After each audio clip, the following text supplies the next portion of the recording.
রাজশাহী শহরে সবচেয়ে দামি ইফতার আইটেমের কথা বলবো আজকে। 790 টাকা থেকে 1290 টাকা পর্যন্ত ইফতারি প্লেটার একটা মাত্র।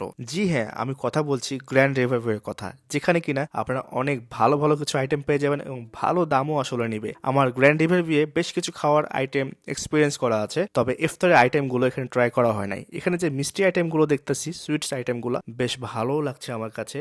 যদিও এবার আমার ট্রাই করা হয়নি, আমি কিছু কারণবশত এখানে আসছিলাম, ভাবলাম যে আপনাদের সাথে শেয়ার করি যে এই ভিডিওটা, বা আপনারা যদি চান কেউ যে অনেক ভালো একটা ইফতারের আইটেম খাইতে চান বা একটা ভালো 4 স্টার মানে হোটেলে বসে থেকে খাবেন, তাহলে পরে আপনার জন্য গ্র্যান্ড রিভার এই আইটেমটা বেশ ভালো হতে পারে। অবশ্যই যদি কেউ যেয়ে থাকেন এখানে এই ইফতার আইটেমগুলো ট্রাই করেছেন, তাইলে পারে অবশ্যই বলতে পারেন যে এখানে কেমন। আসলে ভাই এখানে আমার জন্য মনে হয় যে অনেক বেশি প্রাইসটা হয়ে যায়, এই কারণে আমি এখন পর্যন্ত ট্রাই করিনি। তবে ইচ্ছা আছে আগামীতে বা এবছরই আমি ইফতারি আইটেমগুলো ট্রাই করব, কারণ নিজের টাকা দিয়ে সবকিছু করার পাশাপাশি কিছু কিছু এক্সপেন্সিভ জিনিসগুলো এড়িয়ে চলার মধ্যে আমি ভালো মনে করি নিজেকে।